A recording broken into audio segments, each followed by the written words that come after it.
ആണോ ചുമ്മാ കാര്യമാണ്.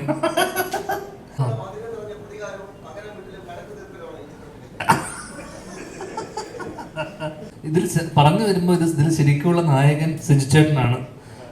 ഇതിനെ തുടർന്ന് സിനിമകൾ വരുമല്ലോ, അപ്പൊ പിന്നെ ഇപ്പൊ വെറുതെ നമ്മള് ഗീർവാണം വിട്ടിട്ട് കാര്യമില്ല. എവിടെ നിന്ന് വരുന്നു? ആ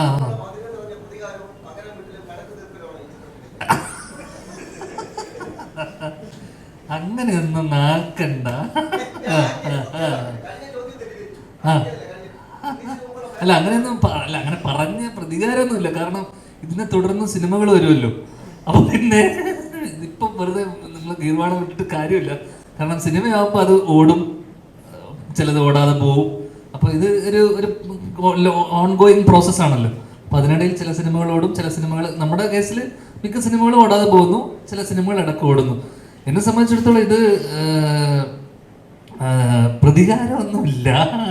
ഒരു സിനിമ എങ്കിലും ഓടിയല്ലോ എന്നുള്ളതിന്റെ ഒരു സന്തോഷം ഇവിടെ പങ്കിടുന്നു മാത്രം. കാരണം ഇനി വരാനിരിക്കുന്ന പല സിനിമകളും ഓടണമെന്നില്ല, അല്ലെങ്കിൽ ചിലത് ഓടാം, മുൻകൂർ ഓടും. അല്ല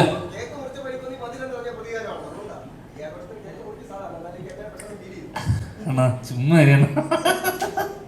അല്ല അങ്ങനെയല്ല, ഇതൊക്കെ വല്ലപ്പോഴും കിട്ടുന്ന അനുഭവങ്ങളാണല്ലോ. കേക്ക് മുറിക്കുക, സക്സസ് സെലിബ്രേഷൻ, സക്സസ് പ്രസ് മീറ്റുകൾ.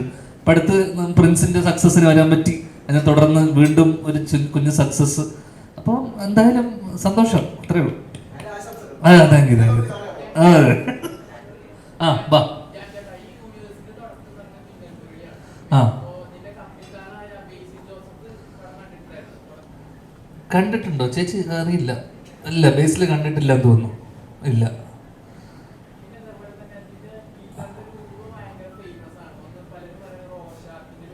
ആ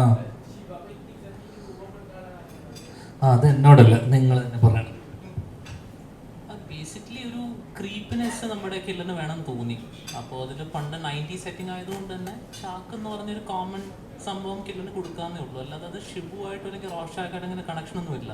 ജസ്റ്റ് ഒരു ഗ്രാമത്തിൽ നമുക്ക് ബേസിക്കായിട്ട് കിട്ടാവുന്ന ഒരു സാധനമാണ് ഈ ഷാക്കിൻ്റെ ഒരു കഷ്ണം. സോ അത് കില്ലറിന് കൊടുത്തന്നേ ഉള്ളൂ.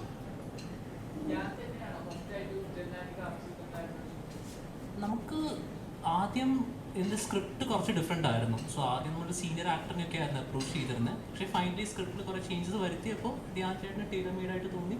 ധ്യാൻ ചേട്ടനെ അപ്രോച്ച് ചെയ്തു, പുള്ളി ഓക്കെ പറഞ്ഞു.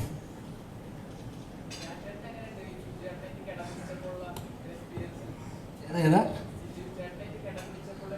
കിടപിടിക്കാനോ? അത്തരം ഇതൊന്നും ഉണ്ടായിട്ടില്ല. കാരണം അവസാനത്തെ ഇതിൽ പറഞ്ഞു വരുമ്പോ ഇതിൽ ശരിക്കുള്ള നായകൻ സിജുചേട്ടനാണ്. എന്താ ഈ പേര് മാത്രമേ ഉജ്ജ്വലെന്നുള്ളൂ. കാരണം വെച്ച് കഴിഞ്ഞാൽ സാധാരണ ഈ കഥയുടെ നമ്മള് ട്രെയിലറിലൊക്കെ കണ്ടിട്ടുണ്ടാവും നിങ്ങൾ, ഈ ഇതിലെ കില്ലർ അല്ലെങ്കിൽ പറയുന്ന ചാക്ക് ധരിച്ചിട്ടുള്ള ആളെ അടിക്കുന്നതും ഒക്കെ സിജുചേട്ടനാണ്.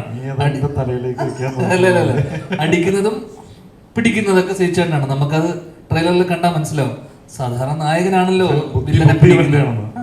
ശക്തി മാത്രമേ ഉള്ളൂ, ബുദ്ധി വേണ്ടിയിരുന്നു. അല്ലല്ല, ശാരീരികമായിട്ട് എനിക്ക് നേരിടാനുള്ള ഇതില്ല, കായികമായിട്ട് ഒരാളെ നേരിടാനുള്ള ഇതില്ല. അതിനു വേണ്ടിയിട്ട് സിജുചേട്ടൻ. അപ്പം സ്വാഭാവികമായിട്ടും നായകനാണ് വില്ലനെ പിടിക്കുന്നതും, അതേ നായകൻ തന്നെയാണ് വില്ലനെ അടിച്ച് ഒതുക്കി കൊണ്ടുവരുന്നു. അങ്ങനെ പറഞ്ഞു വരുമ്പോൾ സിജുചേട്ടനാണ് ഇവിടുത്തെ നായകൻ അല്ലേ?